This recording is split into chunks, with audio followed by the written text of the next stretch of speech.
Bonjour mes petits chéris, aujourd'hui je vais vous raconter l'histoire de Léonard est un drôle de canard. Au lieu de cancaner, monsieur aboie. Ses parents savent bien qu'il ne le fait pas exprès, il est né comme ça. Mais à l'école, des trois têtards, ses copains le trouvent bizarre et refusent de nager avec lui. Trop c'est trop, le caneton décide de partir à l'aventure. Avec son bec en trompette et son bob à fleurs sur la tête, Léonard est vraiment un drôle de canard. Contrairement à son frère et ses sœurs, monsieur ne cancane pas, il aboie. C'est simple, à la basse-cour, lorsque les poules lui disent bonjour, au lieu de répondre poliment coin-coin, il remue son petit popotin en jappant comme un chien. Ouah, ouah, ouah. À la maison, ses parents savent bien, eux, que Léonard ne fait pas exprès d'être original. Il est né ainsi, mais à l'école des trois têtards, premier nénuphar en entrant dans la mare, c'est une autre histoire. Ses camarades refusent de nager avec lui, sous prétexte qu'il est trop bizarre. Pauvre Léonard, le voilà seul au bord du plongeoir. Et si tu leur prouvais qu'ils ont tort, coasse alors une vieille grenouille assise au bord de l'eau. Tu sais, être un peu différent ne doit pas t'empêcher de vivre normalement. D'ailleurs, Léonard est trop agacé. Puisque personne ne veut jouer avec lui, tant pis. Il préfère s'en aller d'ici. Sans attendre, le caneton se faufile sous la clôture et hop, en route vers l'aventure. Ouah, ouah, ouah. Au milieu des fougères, Léonard se dandine en aboyant joyeusement. Mais au bout de quelques mètres, bing! Une petite taupe en salopette bleue et coiffée d'un casque lumineux lui fonce dessus. « Pardon, monsieur, je vous avais pas vu, dit-elle, tout essoufflée. Moi, c'est Marcel. Faut m'excuser, mais entre nous, je n'y vois rien du tout. » Et oui, poursuit Marcel, comme on dit, je suis un peu malvoyante. Mais attention, hein, c'est pas pour autant que je sais pas me rendre utile. Tenez, regardez toutes ces galeries et ces terriers. Eh ben, c'est moi qui les ai creusés. Léonard est impressionné. Marcel a beau ne rien y voir, elle sait bâtir de belles maisons pour les belettes et les renards. Tandis que Léonard s'éloigne, une délicieuse odeur vient lui chatouiller les narines. Cela vient d'une petite cabane en bois. Le caneton s'approche avec gourmandise. À l'intérieur, un gros lapin nommé Norbert est vêtu d'un tablier vert cuisine, un gigantesque cake aux carottes. « Ouah, ouah, ouah, que ça sent bon !» aboie Léonard avec des yeux ronds. « Pourrais-je en avoir une petite part ?»« Comment ? Que dis-tu ? De la bouillie de cafard ?» clapit le cuisinier vexé. « Tiens, goûte ça au lieu de raconter des bêtises. » Léonard pouffe de rire. Malgré ses grandes oreilles, Norbert est sourd comme un pot de miel. En tout cas, cela ne l'empêche pas d'être un grand chef. Quel régal!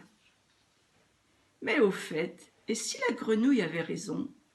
Après avoir remercié Norbert, Léonard repart en longeant la rivière. Passant près d'une botte de paille, Léonard décide de s'amuser un peu. Il prend son élan, saute dedans et tombe nez à nez avec un serpent. Affolé, le caneton se met à trembler, mais en l'observant de plus près, Léonard réalise que le reptile ne fait pas peur du tout.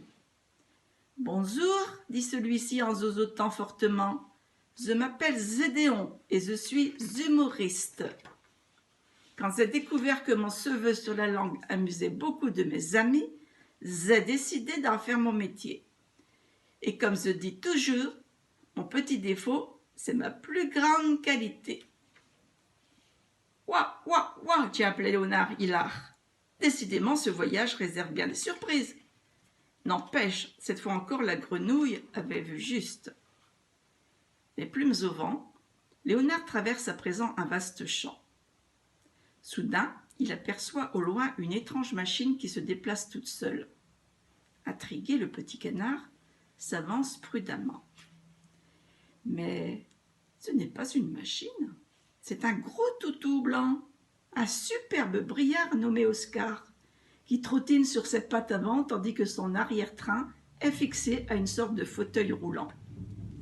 « Bonjour, dit Léonard un peu étonné. Que t'est-il arrivé? Oh, ne fais pas cette tête-là, répond Oscar en riant.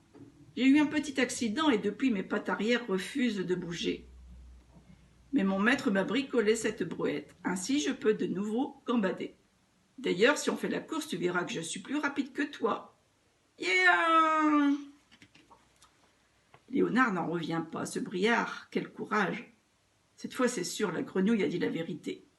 Son handicap, Oscar l'a transformé en force, et le caneton n'est pas prêt de l'oublier. Mais pour l'heure, il ferait bien une petite sieste. Justement, dans le creux d'un arbre, un joli merle aux ailes minuscules veille sur une ribambelle d'oisillons. Si tu veux, tu peux te joindre à nous, roucoule Antoine avec douceur. Merci, répond Léonard. Mais pourquoi ne voles-tu pas dans le ciel avec tes amis? Oh, c'est simple, raconte Antoine en souriant. Je suis né avec de trop petites ailes, mais comme j'aime beaucoup les bébés, je reste ici pour m'en occuper. Sans faire de bruit, Léonard s'installe à côté d'une jeune colombe, tandis qu'Antoine entonne une berceuse. Le caneton se sent bien sous cette aile, petite mais chaleureuse, et plonge rapidement dans un profond sommeil. Soudain, pling! Léonard est réveillé en sursaut par un bruit de vitres brisées. Horreur! Quelqu'un attaque la ferme. Aussitôt, il se précipite vers la maison afin de pouvoir sauver ses amis. Mais que peut bien faire un simple canard contre de terribles bandits? Ouah! Ouah! Ouah! Vite, vite, Léonard passe sous la clôture. Ouah! Ouah! Ouah! Le voilà qui traverse la mare. Ouah! Ouah! Ouah! Il se rue à présent dans la basse-cour. Affolé par ses puissants aboiements, le voleur s'enfuit sans demander son reste. Léonard est fier de lui. Il a réussi à chasser cet affreux bandit. Ses parents émus le serrent dans leurs ailes, tandis que ses camarades, admiratifs, l'accueillent à présent comme un héros.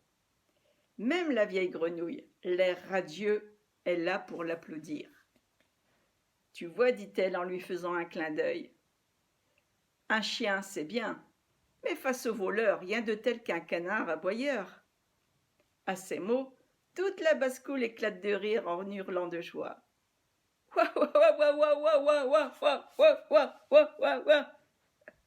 Et voilà, l'histoire est terminée. Je vous embrasse, mes petits chéris. À bientôt peut-être. Bisous, bisous.